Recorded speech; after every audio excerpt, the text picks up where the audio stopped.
It was supposed to be a perfect Christmas night, twinkling lights, laughter echoing through the neighborhood, kids running around with excitement, and the smell of freshly baked cookies filling the air. Everyone was in a festive mood, completely unaware that something terrifying was about to happen.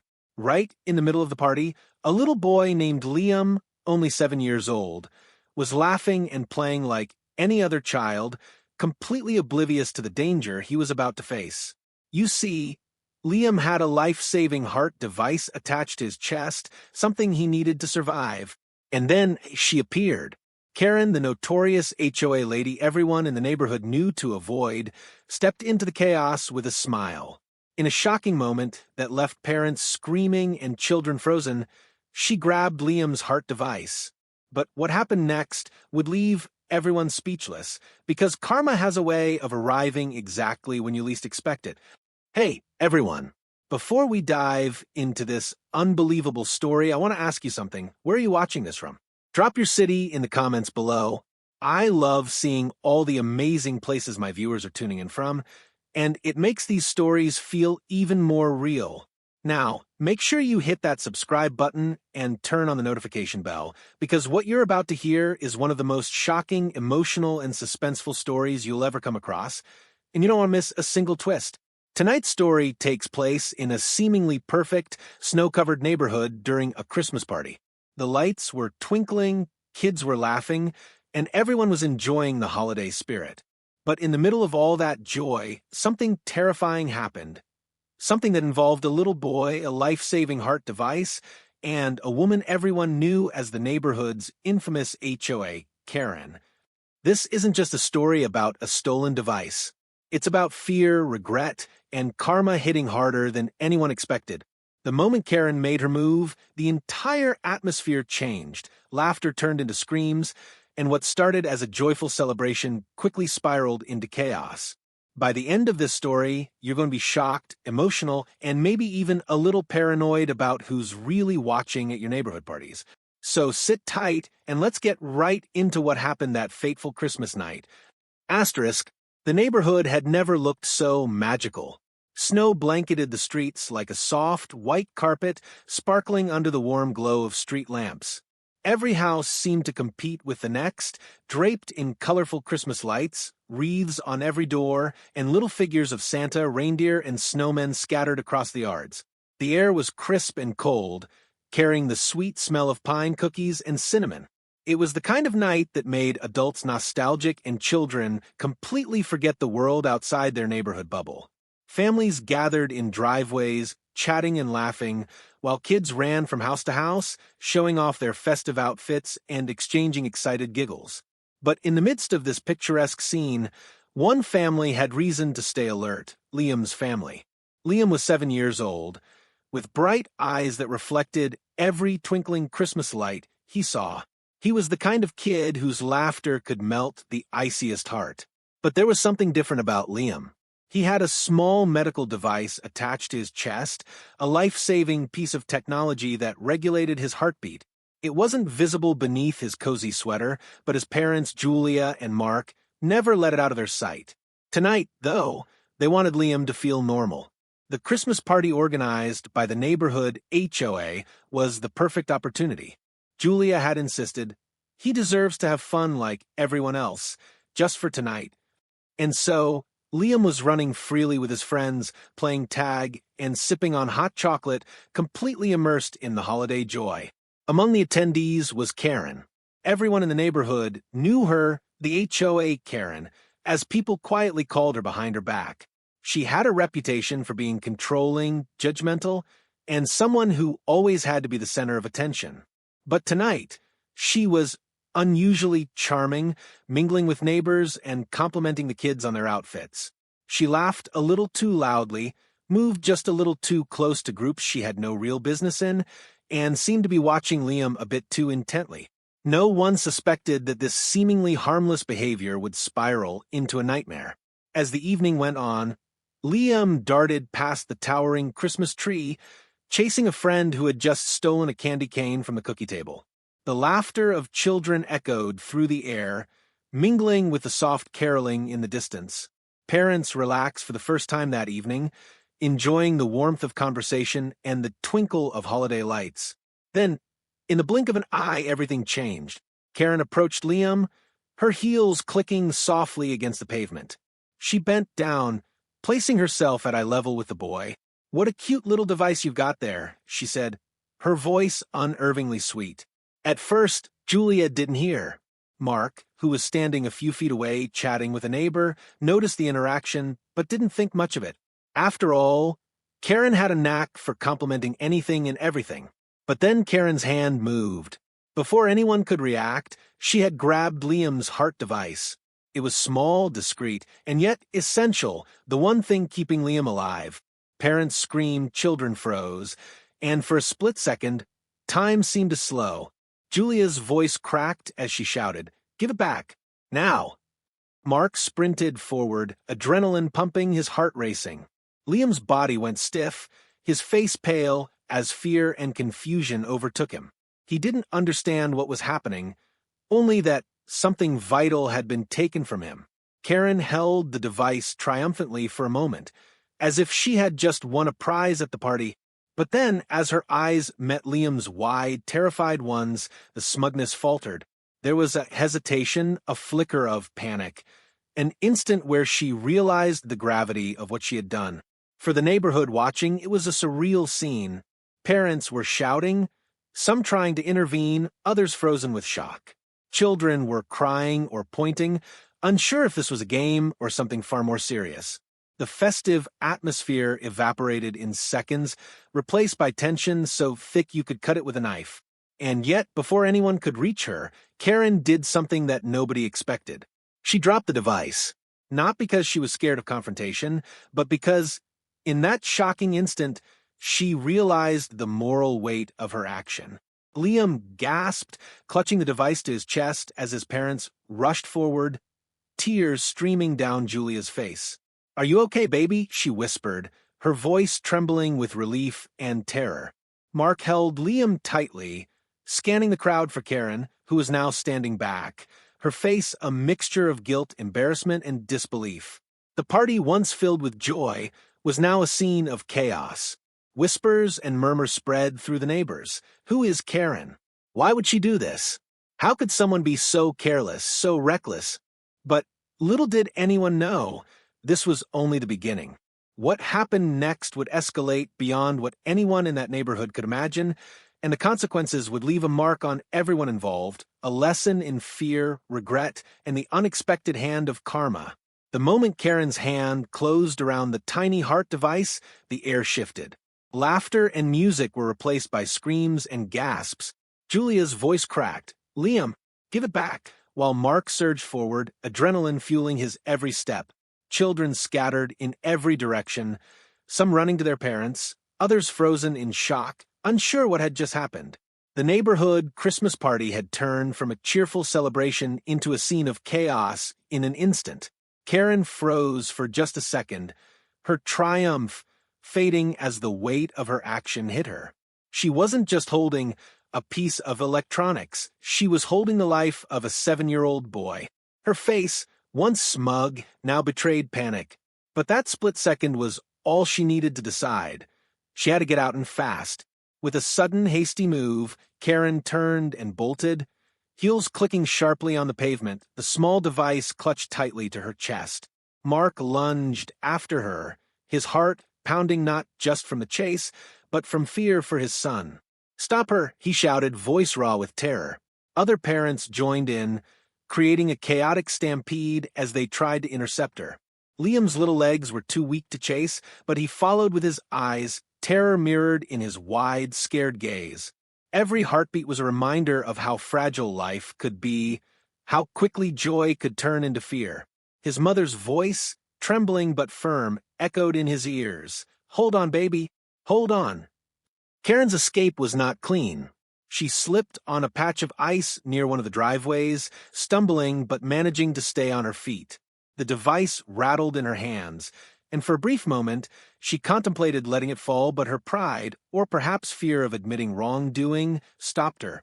Neighbors were shouting, pointing, and calling 911. Someone grabbed a flashlight, swinging it wildly, trying to illuminate her path. Another called out her name, hoping to reason with her. Karen, this is a child's life. Stop. But she didn't listen. She didn't even look back. Mark's legs burned as he chased her down the sidewalk, his breath sharp in the cold night air.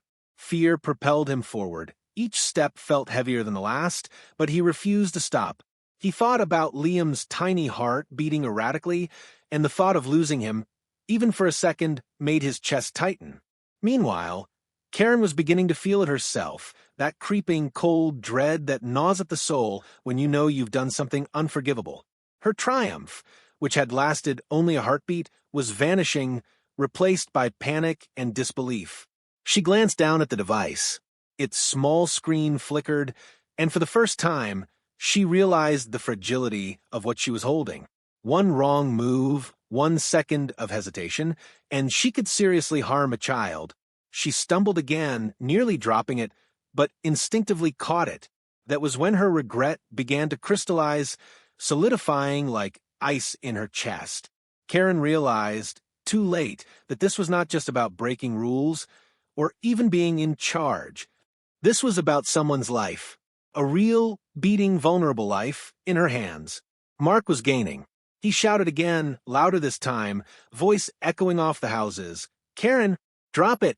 Liam needs it. Her legs were screaming in protest, her lungs burning, yet fear kept her moving forward. Every heartbeat was a countdown, every breath a reminder of how close disaster was. The neighbors, now fully aware of the gravity of the situation, began to form a human barrier, anticipating where Karen might run next. Some were yelling, others pleading, and a few were simply frozen, unable to comprehend that someone could be so reckless, so dangerous. Then it happened. Karen slipped one last time, hitting the icy ground hard. The device flew from her hands and skidded across the pavement. Time seemed to slow as it bounced and finally landed near the edge of the Christmas tree display. Mark dove for it, heart racing, and scooped it up. Relief crashed over him like a tidal wave, but there was no time to celebrate. He had to check on Liam. He sprinted back, device clutched his chest, and found Julia on her knees beside their son. Liam's small hands were trembling as he clutched the device back against his chest, tears streaming down his cheeks. "Mom, Dad," he whispered, voice shaking. The terror in his eyes reflected the horror of what had just happened. Julia hugged him tightly, sobbing, while Mark knelt beside them, his own body shaking from adrenaline and fear. "It's okay, baby. You're safe now. You're safe," he repeated over and over. Karen, meanwhile, sat on the icy ground a few feet away, frozen and speechless. Her face was pale, her breath ragged. The reality of what she had done hit her harder than the icy pavement beneath her. She had endangered a child's life. And now, with the entire neighborhood staring at her, the shame and guilt were inescapable. Some neighbors began to murmur angrily, others approached cautiously, unsure if she was dangerous or merely hysterical. Karen opened her mouth, trying to form an explanation, but no words came out. The gravity of the situation silenced her, leaving her vulnerable and exposed. Julia and Mark, still holding Liam, exchanged a look. Their son's life had been in peril for a matter of seconds, but those seconds felt like hours. The adrenaline, fear, and relief combined into a whirlwind of emotion neither parent would ever forget. And even as Karen sat there, humiliated and terrified, the consequences of her reckless actions were only beginning to unfold. This was not just a story of a stolen device, it was about karma, about how one impulsive, careless act could spiral into chaos, danger, and ultimate regret. The neighborhood Christmas party, meant to be filled with laughter and joy, would forever be remembered not for the lights or the cookies, but for the moment when a child's life was almost put at risk and the instant when karma made its presence known. The Christmas lights, once bright and cheerful, now seemed to flicker ominously over the scene. The laughter and music of the party had vanished entirely, replaced by whispers, gasps, and the distant sound of sirens approaching. Julia held Liam tightly against her chest, feeling the rapid, uneven beats of his heart through the small device. Every pulse was a reminder of how close they had come to disaster. Liam, baby, it's okay. You're safe now, Julia whispered repeatedly, rocking him gently, trying to calm his terrified trembling. But the boy was inconsolable. His wide eyes darted nervously from Karen, who sat frozen on the icy ground, to the chaotic crowd around them. Each new movement, each murmur from the neighbors, seemed to startle him further. Mark checked the device quickly, ensuring it was still functioning properly. The screen flickered briefly, but the readings stabilized. Still, the adrenaline from the chase and the moment of terror had taken a toll on Liam. He whimpered softly, his small hands clutching the device tightly, as though afraid to ever let it go again. Karen remained on the ground a few feet away, her expression a mix of shame, fear, and disbelief. She had not expected the immediate backlash. The neighbors who had once greeted her with polite nods and smiles now glared at her with anger and disbelief. Murmurs of outrage spread through the crowd. How could she do this? She could have killed a child. That's unforgivable. Karen's mind raced. She wanted to apologize, to explain herself, but the words would not come. The weight of what she had done pressed down on her chest like a physical force. Her eyes darted nervously, realizing for the first time that this was not a private matter. The entire neighborhood had witnessed her reckless actions. Meanwhile, neighbors gathered around Julia, Mark, and Liam, offering support and comfort. Some brought blankets, others offered water or tried to reassure Liam with gentle words.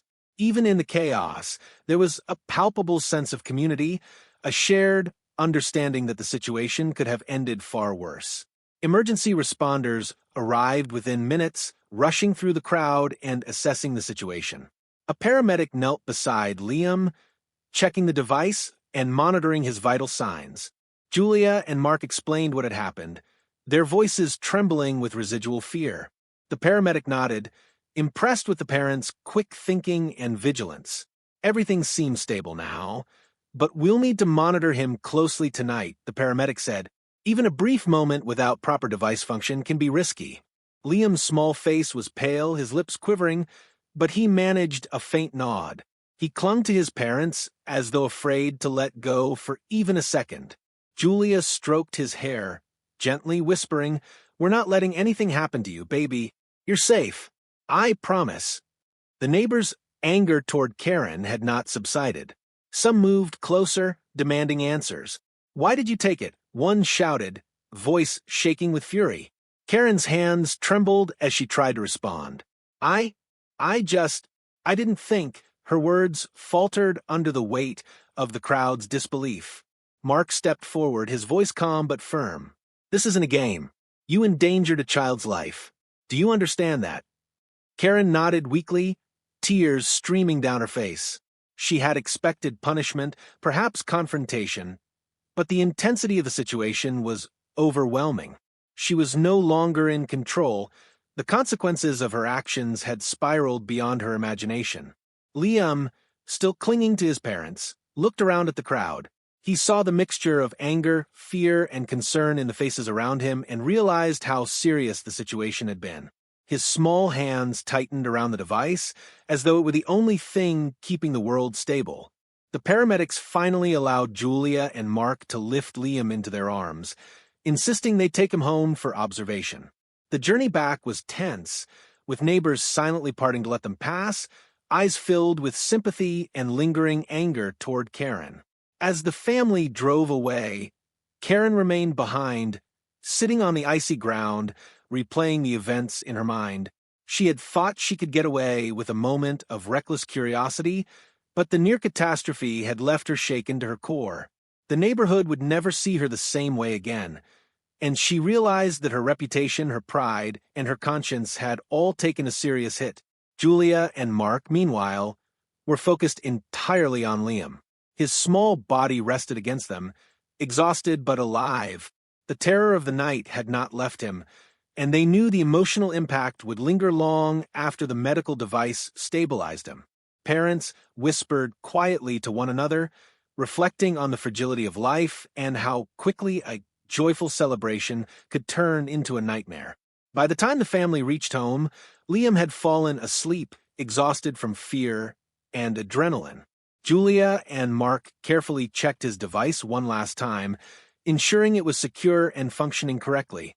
They sat together in silence for a moment, processing the near tragedy.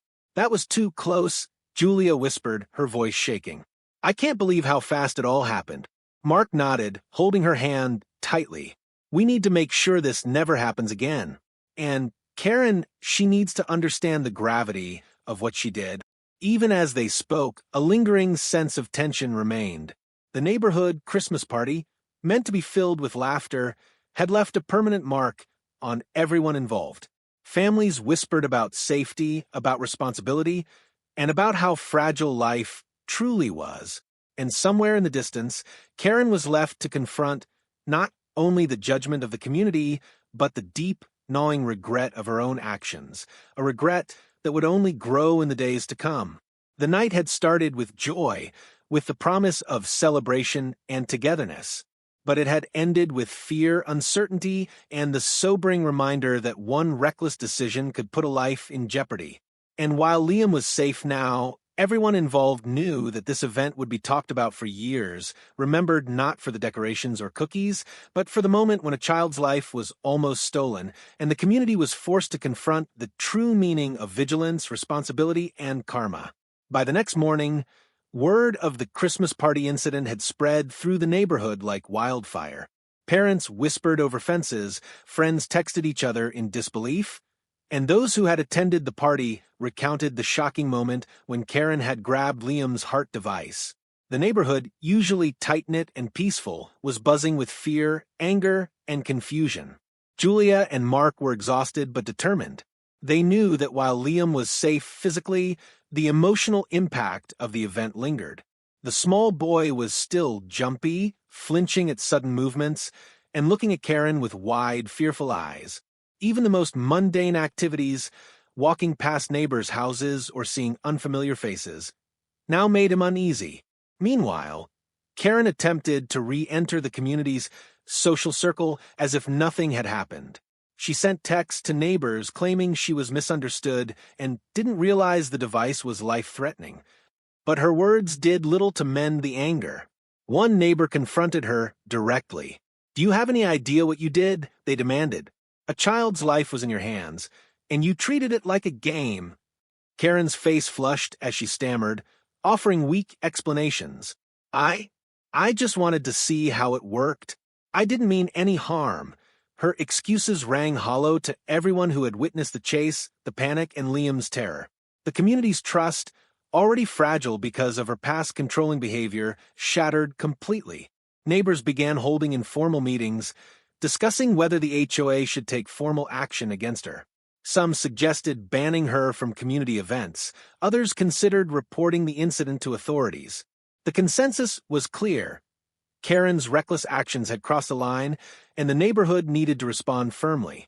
Julia and Mark attended one such meeting, sitting silently as neighbors voiced their concerns. Parents described the fear they felt watching a child's life nearly endangered. Voices grew louder, more passionate, as the community grappled with what had happened. Many spoke of how vulnerable children are and how a single moment of thoughtlessness can have devastating consequences. Karen sat at the back of the room, trying to defend herself, but her words fell flat. "I didn't think it was a big deal," she muttered. But even she realized that this excuse could never undo what had happened. Her reputation was now irreparably tarnished. Every eye in the room bore into her a silent indictment of her actions. Adding to the tension, social media had started buzzing with posts about the incident. Photos of the party, videos of the chase, and neighbors' first-hand accounts were shared, and soon the story was circulating beyond the neighborhood. Comments poured in, many sympathetic to Liam's family, others shocked that anyone could act so recklessly. Karen's name became synonymous with danger and thoughtlessness, and the pressure on her mounted. Even as Karen tried to regain control, the reality of the situation pressed down on her. She was isolated, judged, and constantly reminded of the near tragedy. Every time she saw Liam in the neighborhood, his fearful glance reminded her of what could have happened. That glance haunted her more than any verbal reprimand or angry confrontation ever could. The HOA held a formal meeting later that week, addressing the incident publicly. Julia and Mark spoke first, recounting the terrifying sequence of events and emphasizing the importance of safety at community gatherings. Parents nodded in agreement, many of them visibly shaken by the memory of the chase and the fear in Liam's eyes. Karen attempted to speak, but her words were drowned out by murmurs of disapproval. The HOA made it clear she would face consequences ranging from restricted participation in events to possible fines. It was a necessary response, a way to ensure such a reckless act would never happen again. Yet, even amidst the anger and formal consequences, the story was far from over. Karen's presence in the neighborhood continued to provoke tension as neighbors watched her closely, wary of her next move. Rumors began circulating, some claiming she was planning another act of control, others suggesting she was genuinely remorseful. The uncertainty added to the suspense, making every interaction charged with unease. Liam, meanwhile, began to recover slowly. Therapy sessions helped him process the trauma, but the psychological scars lingered. Even the Christmas decorations, once a symbol of joy, now triggered memories of fear and chaos. Julia and Mark worked tirelessly to reassure him, emphasizing that he was safe, loved, and resilient. Despite the community's outrage, Karen's internal struggle was just beginning. She could no longer pretend the event was trivial or harmless. The shame, guilt, and fear gnawed at her constantly. Each night, she replayed the scene in her mind. The panic in Liam's eyes, the adrenaline-fueled chase, the community's judgment. It was a haunting reminder that actions have consequences and that recklessness, no matter how small it seems in the moment, can spiral into something catastrophic. The tension in the neighborhood remained palpable. Even as people resumed their daily lives, the incident lingered like a shadow. Parents were more vigilant at community events, neighbors watched each other closely, and Karen's every movement was scrutinized. What had started as a joyful Christmas celebration had turned into a lasting lesson on caution, responsibility, and accountability. And just when the neighborhood thought the worst was behind them, the unexpected happened. An anonymous tip reached the HOA, suggesting that Karen's actions weren't entirely accidental, that there might have been deliberate malice, a hidden agenda that none of the neighbors had seen coming. Suddenly, the story took a darker turn. What had begun as reckless curiosity now raised questions about intent, trust, and the true nature of Karen's character. The suspense escalated, leaving everyone from Liam's parents to the neighbors, and even Karen herself, questioning how far one person could go and whether karma had more surprises in store. The holiday season, once a time of laughter and celebration, had been irrevocably changed. And while Liam's life had been spared, the psychological impact, the community's mistrust, and the looming questions about Karen's motives ensured that the story was far from over. The neighborhood had begun to settle into a tense normalcy. Parents were more vigilant, children played cautiously, and Karen's every move was watched like a hawk. The incident with Liam's heart device was still fresh in everyone's minds, and whispers of her recklessness lingered in every conversation. But life has a way of hiding the real truth beneath layers of perception, and what everyone thought they knew was about to be turned upside down. It started on a quiet Thursday evening. Julia was tidying up the house while Liam played quietly near the fireplace. The phone rang, and when she picked it up, a voice she didn't recognize sent chills down her spine. "Mrs. Thompson? This is Dr. Ellis from the Pediatric Cardiology Clinic. I'm calling about Liam's device. There's something you need to know." Her heart raced. "Yes? What is it?" Dr. Ellis paused for a moment, as if choosing his words carefully. "We've been reviewing the device logs, and it appears that someone tampered with it during the Christmas party." Julia froze. Tampered? Her mind flashed back to Karen, to that horrifying chase, to the moment she had grabbed the device. But then Dr. Ellis continued. "Normally, these devices are very secure, but there's a specific setting, a failsafe that can be temporarily disabled if the device is handled improperly. If that setting had been activated, it could have caused serious complications for Liam. Julia's hand trembled as she clutched the phone. Oh my God, he could have. Yes, Dr. Ellis confirmed. He could have suffered a severe cardiac event. We're grateful it didn't happen, but it was extremely close. Tears streamed down Julia's face as she hung up. She called Mark immediately, explaining the near miss.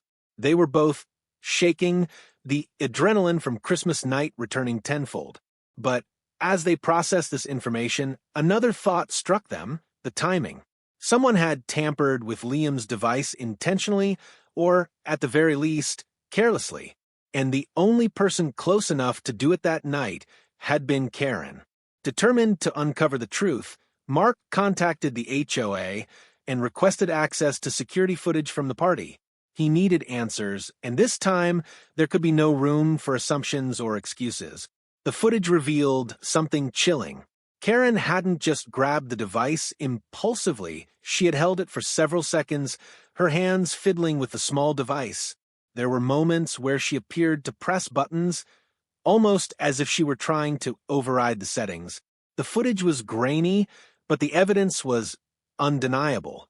Her actions had been deliberate, and had she succeeded, the consequences could have been catastrophic. Neighbors were stunned when Mark shared the footage at the next HOA meeting. The room went silent as everyone watched the replay. Karen smirked as she approached Liam. The way she held the device, the subtle movements of her fingers over the small buttons. Parents gasped, some covering their mouths in horror. Even the adults who had previously defended her were speechless. Karen's face turned pale. She stammered, trying to explain herself, but the words were weak, unconvincing, and drowned by the weight of the evidence. I was just curious. Curiosity. The word sounded absurd in the charged silence. Everyone could see the truth. This was no mere accident. This was a reckless, dangerous act, one that could have ended a child's life in seconds. Then, the twist no one expected. One of the neighbors, a retired engineer, analyzed the footage more closely. Wait a minute, he said. Look at the device logs after the party. There's something strange. Karen didn't disable the device completely. Someone else tried to access it digitally afterward. Gasps filled the room. The realization sank in slowly. Karen hadn't acted entirely alone. There was a second hand, someone who had exploited her initial interference to attempt something far more sinister. The implications were terrifying. If it weren't for Karen's immediate drop of the device, her instinctive guilt-driven action, the outcome could have been far worse. In a strange twist of fate, Karen's panic and instant regret had actually saved Liam's life. The room erupted into murmurs. How could the person everyone despised, the HOA Karen, who had terrified a child and his parents, be partially responsible for preventing an even greater disaster? The moral complexity of the situation left everyone stunned. Karen herself seemed frozen in disbelief. Her actions had been reckless, yes, and her character deeply flawed. But the logs and footage revealed that her panic, the very fear and guilt she had felt in the moments after grabbing the device, prevented the tampering from escalating. She had become, paradoxically, an accidental hero. Julia and Mark were silent, processing the shock. Their child had come dangerously close to death, but had survived in part because Karen's instinctive remorse interrupted what could have been catastrophic. It was a lesson in unpredictability, in the fragile balance between good and bad intentions, and in how karma can deliver the most unexpected twists. The neighborhood, still recovering from fear and anger, now faced a complex truth.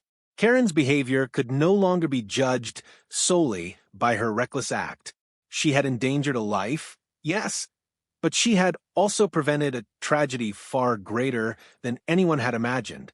The moral lines blurred, leaving parents and neighbors grappling with shock, disbelief, and awe.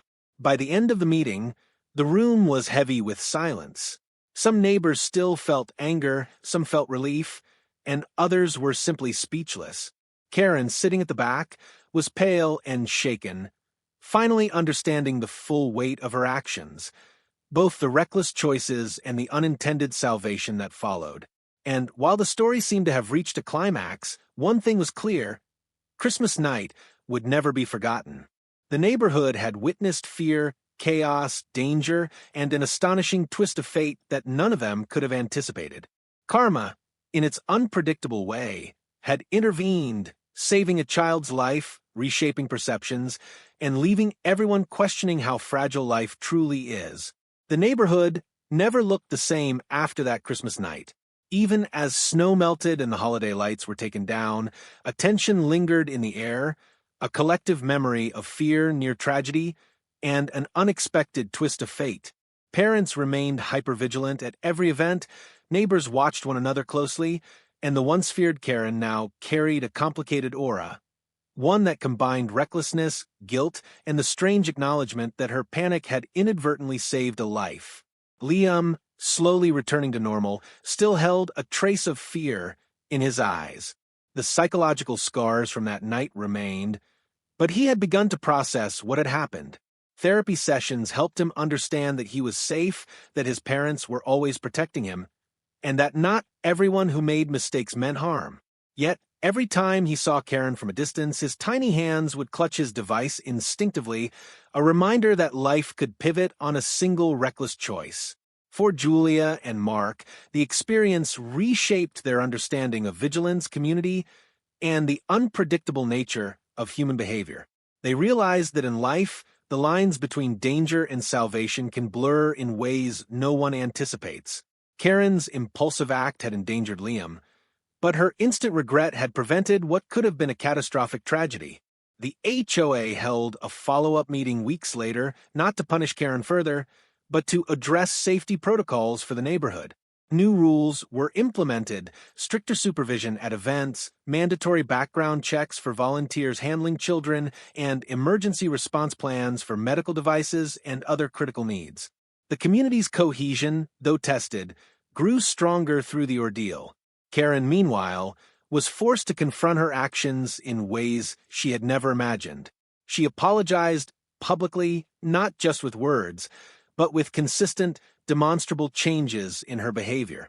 She volunteered for neighborhood safety initiatives, attended training on child safety and medical devices, and made herself accountable in ways the HOA monitored. Slowly, the neighbors began to see that while she could not erase her reckless choice, she could try to make amends. But karma, as the neighborhood realized, works in mysterious ways. Karen's initial reckless action had almost led to disaster, yet her panic, fear, and immediate regret became the very thing that prevented it. It was a lesson in cause and effect that no one could have scripted. What appeared to be a dangerous, selfish act turned, in the grand scheme, into a moment of accidental salvation. A reminder that life's outcomes are often more complex than they seem. For Liam, the most important thing was that he survived and that his parents' vigilance, combined with the unpredictable twist of human instinct, had kept him alive. Over time, he regained his laughter, slowly returning to the carefree energy that had once defined him. His parents remained cautious, but they also began to teach him about resilience, forgiveness, and the strange ways life can teach lessons about trust, fear, and redemption. The neighborhood never forgot that Christmas night. Stories were told to new residents and recalled during future holiday gatherings. Children learned about responsibility, adults learned about the consequences of reckless behavior, and the community as a whole became more aware of how fragile and precious life truly is. In the end, the incident was remembered not only for the fear it caused, but for the extraordinary twist of fate that had prevented a tragedy. Karen's actions, reckless though they were, had shown that even mistakes could have unexpected outcomes, and that sometimes remorse and guilt can turn a dangerous moment into a life-saving one. And while Liam's life had been spared, the lessons remained clear. Vigilance, accountability, and human empathy are not just ideals. They are essential tools for survival, understanding, and community. Karma, unpredictably, had played its part, and everyone involved was changed forever. If this story shocked you, made your heart race, or left you thinking about how fragile life can be, don't just scroll past. hit that subscribe button and turn on notifications so you never miss stories filled with suspense, shocking twists, and life-changing lessons. And I want to hear from you. If you were at that Christmas party, what would you have done? Could you have stopped Karen? Or do you think her panic actually saved the day? Comment below with your thoughts. I'll be reading every single one. Remember, life can change in an instant, but vigilance, courage, and a little bit of karma can sometimes save the day. Stay alert, stay kind, and stay tuned for more stories that will keep you on the edge of your seat.